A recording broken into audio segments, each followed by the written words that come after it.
A very good morning to all of you. The dignitaries on the dais. Shashank is a good friend. He's from NITI Aayog and doing a very good work in NITI Aayog. All the distinguished gathering who is sitting in front of me. Rajita is there. Madhuji is there. Many people whom I know are there. So a very warm welcome to this event. And also thanks to Businessworld. First for instituting these awards, because these type of awards, they really encourage the, say, edtech companies or higher education institutions or schools, even preschools or K-12, for doing their best. I was in the jury and I know the type of applications we received and how difficult it was to say yes or no or maybe to different categories. And it was so strenuous from morning till evening.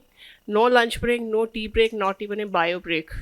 So this is the way that jury was handled, and I'm sure the ones who have got the awards are the lucky ones and the most deserving ones. So congratulations to all of them.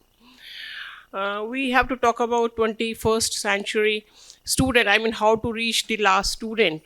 So if we talk about what does the student of 21st century aspire, what do they want to do? So I feel the student of 21st century is different from earlier students. Now the students want lifelong learning. They want to learn forever because the technology, the things are changing so fast that if they don't keep on learning in the lifelong learning pattern, they cannot survive. They want to be problem solvers. They want to be solution providers. They want to be working in teams and eventually be the team leaders. They really love taking challenges and they want to learn from their mistakes and then move ahead the way we did recently for Chandrayaan 2 and Chandrayaan 3 and how successful it was, Chandrayaan 3. They want to be innovative. They want to be creative. They want to progress fast, very fast. So this is the profile of the 21st century student. Now the issue is that how our universities or our nation or our society or our families, how will they help the student to fulfill their aspiration? So this is where, and when we talk of the last student, means the student who is sitting in the remote corner of the country, in a rural college, in a border area college, in a small college, how do we reach that student? And we very often say that we have elite institutions in the country. We talk of world rankings. So we say, I mean, of course, there is none in top 100, but there are some in top 200 and some in top 500. But when we talk of elite institutions of the country, be it IITs, IIMs, or central universities, they are only catering to not more than 2 to 3% of the students. So masses are in state universities, they are in state colleges, they are in small colleges, they are in rural area colleges, they are in backward area colleges, they are in border colleges. So how to reach the masses, how to go to the last student. So luckily, when this COVID came, we got answers to some of the questions. The technology is now available. When I say technology is now available, I mean that the possibility is there, but of course the challenge of having devices, internet connectivity, required bandwidth, that is there, and the government is working very, very hard in providing those services. At the panchayat level, we have now provided the internet connectivity. Of course, bandwidth and quality of the internet may be an issue, but technology can really help. I many times I tell the students that if you did not get admission in IIT, don't worry. Whatever college or institution you are studying in, be whatever remote it is, the IIT professor will come to your house and teach you at your convenient time on your laptop, and that too free of cost. How? Because the technology has made it possible. Under NPTEL, all the lectures of the IIT professors, they are recorded and they are available, and every student can make use of it. So technology can really make quality education reach the last student. So I feel that we should be spending, government should be spending more, the institution should be spending more, the philanthropic organizations should be spending more on creating technological environment till the last mile in creating devices. We can be even donating devices. We know that everybody has so many mobiles. Like whenever a new version comes, we keep on discarding the old versions. Can we donate those devices to the students in the colleges, rural colleges, poor students? So we have to create a ecosystem in which technology can be used. Then when we talk of MOOCs courses, we know that everywhere we cannot have a quality teacher. It costs to have a quality teacher. But when we talk of MOOCs courses, I was handling SWAYAM in UGC, and there we were making MOOCs courses for the students, and I did realize that even the best teachers, they were finding it very difficult to make a MOOCs course. It was difficult for them to speak in front of the camera. They used to say that we can be teaching a class because we get a response from that side, but teaching a camera, we don't get any response. So they used to fumble in front of a camera. So how to create quality e-content? And after creating quality e-content means by training the teachers so that they can be creating a quality e-content, then how to take that e-content to the last mile, to the rural colleges. So these SWAYAM courses, they have come like a boon. During COVID also you saw that UGC, which was earlier saying that 20% of the courses in a regular program can be done through MOOCs, they increased it to 40%. And now those SWAYAM courses are coming like a boon to every student. So in a university, if there is no possibility of a particular elective or a teacher of a particular course is not there, so that doesn't become an hindrance for a student for not taking that course. They can be taking those courses from the SWAYAM platform. There are many more platforms. edX is there, Coursera is there. So the learning is now become easy. It has become cheap also, and it is available at every corner. The only challenge is the internet connectivity and the devices which the student should be getting. So I feel that when we talk of, I just have 5 minutes, so I'll be finishing. So the answer is that use the technology to its best, to the maximum, to reach the last student. And for that, the government has to spend, we have to create quality content, we have to reach the last student, and it is possible in today's world. Earlier maybe it was difficult, but today it is possible. So let us leverage technology to reach the last student. Thank you very much. Thanks a lot. Thank you. Very good morning to all of you. Since I was informed for a 10 to 12 minute keynote, I have prepared for one, so I'd request your indulgence for that, because I've put together a lot of data which I'm sure would be very useful to all in the audience here and also to several thousands watching this online. I think we are in one of the most memorable fortnights of contemporary Indian history. Last week, we celebrated India's landing on the south pole of the moon, the very first by any country in the world, and has given us global recognition and appreciation. As if moon was not enough, today's morning's papers tell us that we are heading to the sun with the launch of the Aditya L1 this week. And next week, we would be hosting the presidency of the G20. We'll be hosting the summit event of India's G20 presidency, where India's leadership of not only the global south, but almost all of the world, and its progress and success with respect to its socio-economic development over the last 7.5 decades will be and already is being acknowledged. I think this is a phenomenal opportunity for all of us to feel proud of. And I think if there is one ecosystem that has played a very important role in making this possible, it is the higher education system of India. Why do I say that? When all of us were watching the launch, or rather the landing of Chandrayaan-3 on the moon, and finally when we did land on the moon, the Vikram lander and the Pragyan rover, what we saw was smiling faces of scientists and researchers at the ISRO headquarters. But what was unique was that each of those scientists and researchers were products of our own higher education system, which has enabled them to reach to such world-class levels that India, with its Atmanirbharta in this space, is able to do what nobody else in the world has done.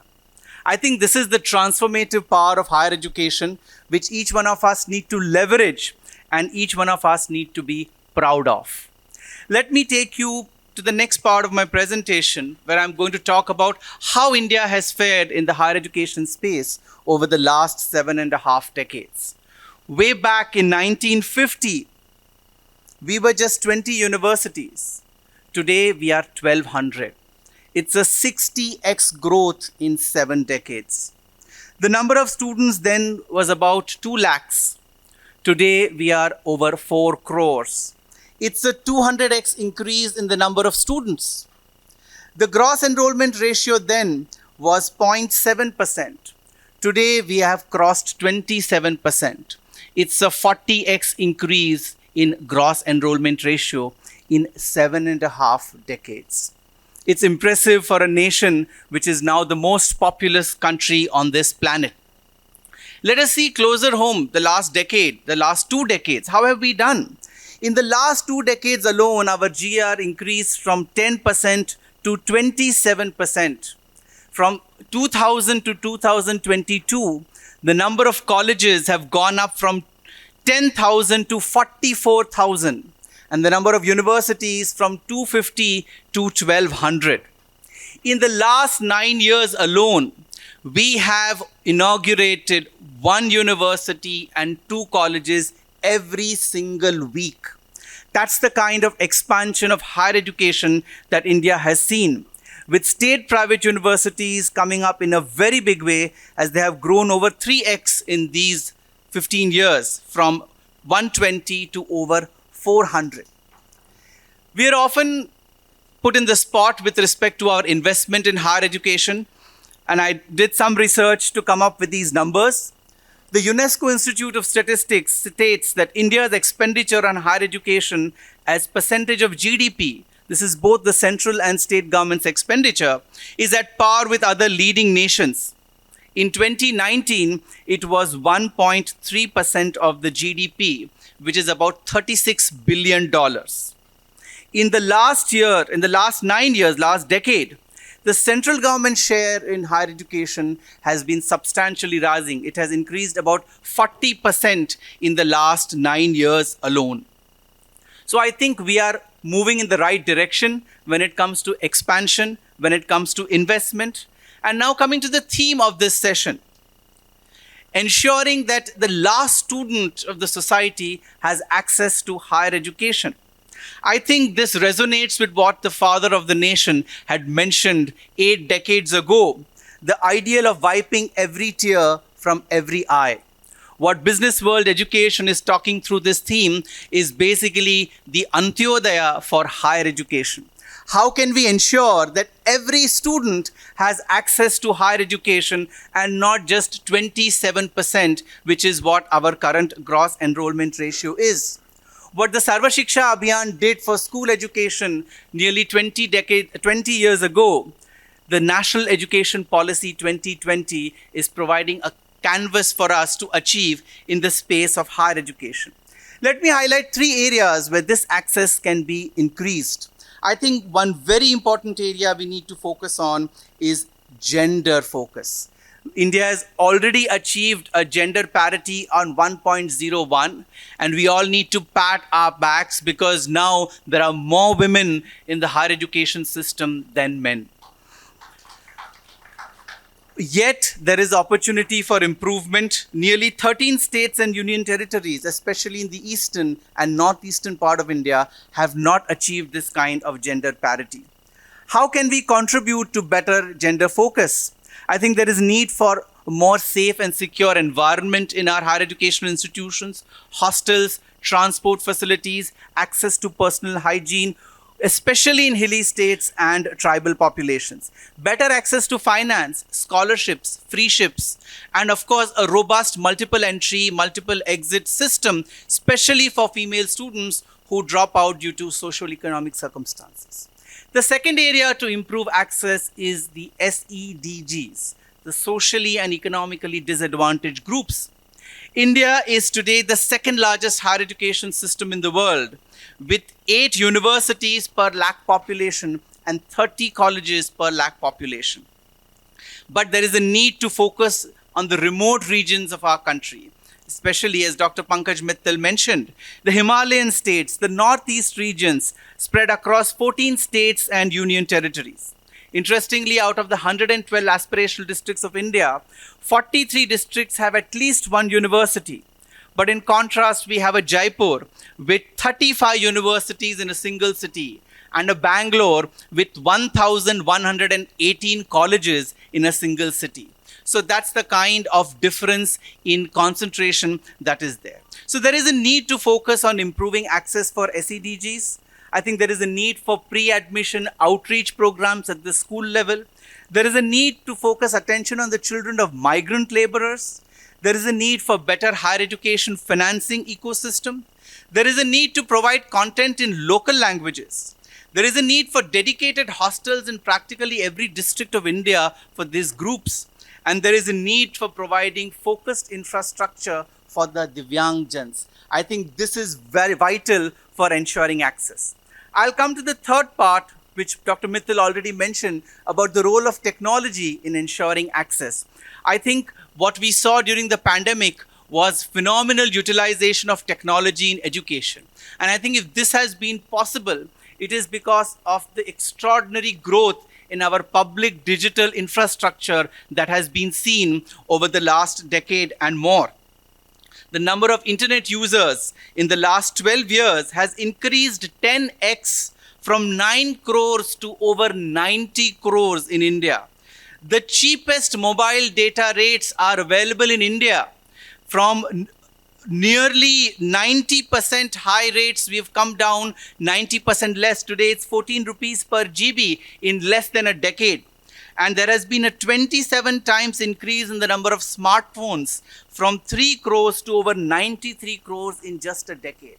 I think these play a very vital role in ensuring that technology can be leveraged for ensuring access to higher education. What is required is further customization, hybrid teaching and learning, capacity building of teachers, as Dr. Mittal mentioned, and effective use of existing platforms, whether it is the Swayam or Swayam Prabha, but also ensuring that the content is available in languages that the people in the hinterland are able to access higher education to. I'll go to the last part of my presentation. The theme was very interestingly talking about enhancing access to 21st century education to the last student in India. I think 21st century education is not just about access alone. It is also about quality and future readiness.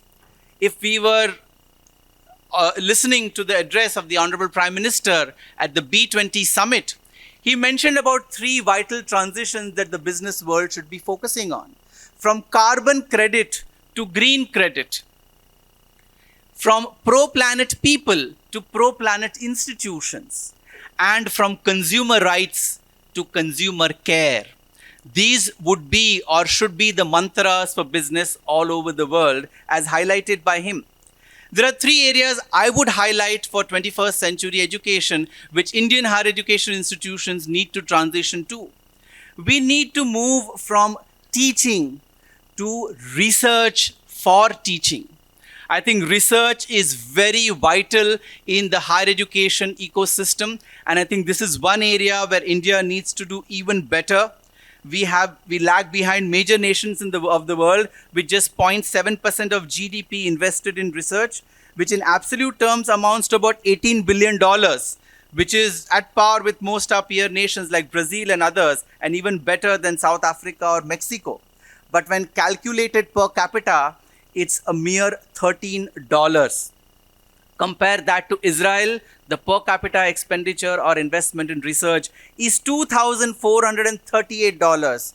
And in Japan, it is $1,300. That is the kind of investment in research that these developed countries have engaged in. I think higher education research is mere 10% of our research budget. And we've done well in the last 8 years. The higher education share of R&D has gone up by 3x.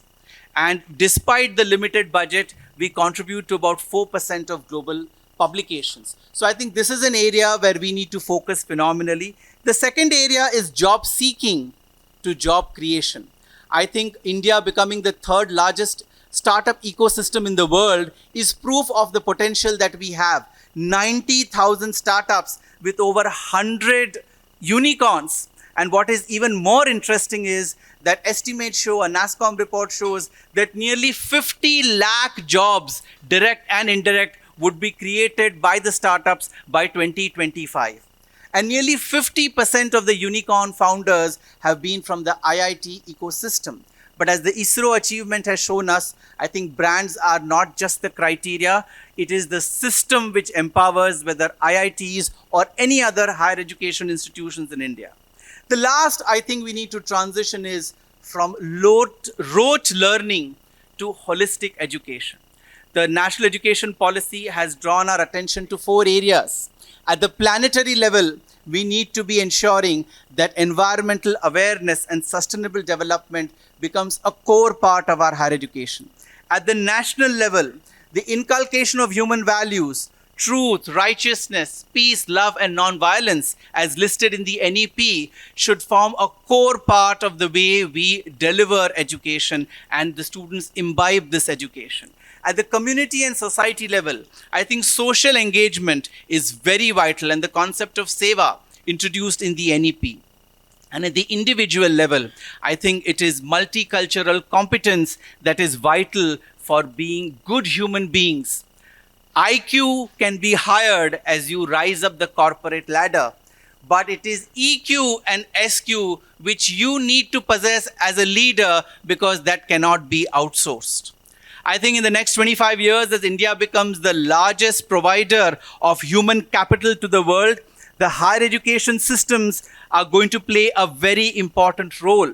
By 2035, we will be doubling our student base from 4 crore to 8 crores, which means 2 crore graduates will be leaving the portals of higher education institutions every year. Are we only going to create 2 crore job seekers? Or are we going to create 2 crore individuals who have nobility and ability?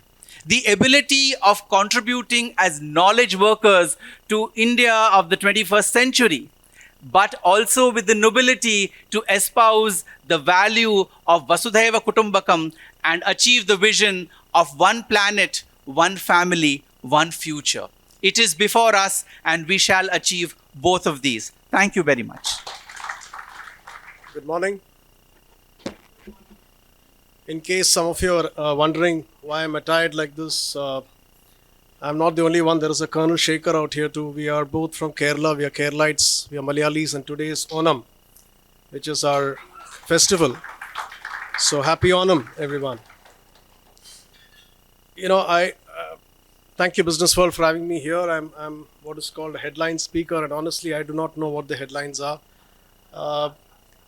And especially after hearing both Dr. Mittal and Dr. Shah talking, I really don't have much to contribute in the area of what a 21st century education should do to reach the last mile student. I think some of the points that they have made are fantastic. However, having said that, I think it's important to know what is, so when we talk about 21st century education, what are we talking about? I guess what we're attempting to do is to have children who are possessing some qualities, right? Critical thinking, compassion, communication skills, creativity, to consensus building. And I think all these are qualities that exist in Indians. I think it's something that Indians do have, and it's very good that 21st century education is going to try and enhance these qualities. And it's very clear now to everybody that we are clearly moving at a very fast pace from what is called the schooling that is required for the 19th century industrial age to the current age, which is a knowledge of, it's an age of knowledge economy. So to that extent, I think a lot of work is already happening in that space. Having said that, in front of me, there are 2 images that keep coming when we talk about this last mile approach that we're trying to do. On one side, we've got the country going at an extremely unprecedented pace. And I think Dr. Shah mentioned a lot of statistics out here, but that's the truth. We are growing at an unprecedented pace. I mean, 49 to 50% of India is already penetrated into the internet. 90 million digital transactions happening in a year, and we are now globally number 1. Our GDP is growing at a pretty robust pace. We are the fifth largest economy in the world, and the Honorable Prime Minister has clearly mentioned that we are likely to get into the number 3 very, very soon. Nearly $10 billion have been invested into the tech space over the last 5 to 7 years. We've got nearly 24 to 25,000 tech companies in India. 1,500 of them are coming in every year. 400 of them are red tech, by the way. So all the right noises, all the right spaces, all the right things that are happening. In fact, even the government has made some tremendous progress in the area of technology. I mean, look at the basic things, right? Even our M-Aadhaar, our COVID certificate, the Digi-Locker, the FASTag that is used to open the boom barriers while you're on the highways. On the education side, Swayam, National Digital Repository, your Swayam Prabha, the Swayam, the MOOC platforms. I think the government is doing a lot. So all these are great stuff and very, very good for the country to progress to what we need as the theme that has been mentioned. Having said that, I urge all of you to also look at the other side of the image. Now, when we are trying to reach the last mile, please be aware that the last mile in this country, or let's say the economically weaker side of the country, there are people who earn less than 20 rupees a day. Okay, illiteracy is very, very high here. Infrastructure is very low. How do you reach this last mile? I don't have the answer, but I just want this to be, thought through when we have these discussions. How do we reach the last mile to the 67,000 children who are going to be born today, by the way? Going at the birth rate of what we're going through today, by the end of today, we'll have about 67,000 children. How do these children get their early years formative learning that is so very important till the age of 7? How do we reach there? We talked about technology, excellent. Academia is already in place. But the convergence of these two, I think, are still going through some stress points. I think they are in silos. The academia is still extremely focused on EQ, extremely focused on student learning and outcomes, which is very correct. Technology is also trying to get there, but I think they're also under pressure. When they have their MLs and the robotics coming in, I think they're also under pressure on return of investments and how do you kind of sustain. And therefore, I think somewhere they're not reaching the last mile as much as they should. Yes, a lot of work is happening. I agree. But I think if you have to reach the last mile, I think it has to go at a much faster pace.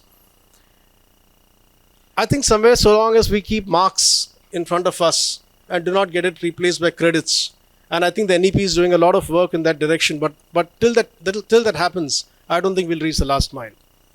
I don't think we'll reach the last mile till such time that we have bullying or cyberbullying getting out of the space. Till such time that we have insecurities creeping in. I mean, if someone comes from the rural India into the urban India and is sitting with us, and he or she is a little concerned about how to speak, and therefore the divide sets in, I don't think we can reach the last mile. So I think we need to be aware of this. We won't reach the last mile unless we take care of mental wellness, which is fast creeping in today's society. So I think, yes, we can get there, and there are a lot of good things happening, but I think in parallel, it'll be good for us to also keep a little eye on some of these challenges and figure out how to handle that. And that's the reason why I think conferences like these are very important. I think conferences like these, which have so many hearts and minds sitting here, can really take us to that outcome with debates and discussions. I've also written down something that I've been picking up off late from a lot of people in a lot of conferences, and this is something which some smart person has come up with some of these acronyms. How many of you have heard of VUCA? VUCA. Okay, vulnerability, uncertainty, complexity, and ambiguity. Now there is a new one. That's something called BANI, BANI. Brittle, anxious, non-linear, incomprehensible. There's a third called tuna, not the tuna fish, tuna. It's turbulent, uncertain. I'm not able to recollect what N is. Ambiguous is A. And there is RUPT, RUPT. Rapid, unpredictable, paradoxical, and tangled. These are the kind of acronyms that are now doing the rounds. And I think if you have to get 21st century education to reach the last mile, the one objective should be to destroy these acronyms and not have these around. Imagine our children growing up in a world which has got these acronyms. and they'll be all set to start, facing the world thinking that this is how it is. There's a lot of fear, and I think we should destroy that. And that's why conferences like today, I think, are good, because there are some good topics. I think the first topic of higher education, expanding the boundaries, and trying to link it with skill and employability, great stuff. I think that's a headline topic really. The topic of having flipped, the flipped class and blended classroom learning. My good friend Colonel Shekhar is going to moderate that. And I think he's a great guy to moderate that, because Colonel Shekhar represents the old tradition, values of education, and yet he's progressive. So it'll be interesting to see him moderate a topic like this. There's a topic on early child years, which is very good. In fact, I just want to say that the organization that I represent, founded by Mr. Rustam Kerawala, we actually work on private schools. Of course, we have a lot of private schools, but we also work with the government. And one of the government initiatives that we do is to run creches or daycare centers for the children of construction workers in a state. We cover the entire state. Now, these children of construction workers are found playing in the sand and the stones while their parents are at the construction sites. And that's an initiative that we've done. But what we're doing is probably going to touch 0.001% of what the country needs. And I think these are the areas that probably we need to look at as we go forward. So early child education and childcare and topics around that, great stuff. I think there's a topic on new age teaching and upskilling ourselves. And in a recent conference that I attended, there was a big debate on AI and the infusion of AI in teaching. And the conclusion was that, look, AI will not replace teachers. But teachers who do not adapt to AI may get replaced by teachers who adapt to AI. So that's the conclusion that's coming out. And therefore, we need to be aware of that. So it's a great topic. Decoding the NEP, I think it's done, but it's good to refresh. But more interesting is the last topic of the day, which talks about practical implementation of NEP on the ground. I think 3 years of NEP on the ground is going to get discussed by a very senior bureaucrat from Puducherry, and I think that will be exciting to listen to. So I think it's a great day. It's a great productive day, and I wish everyone a fantastic learning experience and a sharing experience, and happy morning and happy day to all of you. Thank you.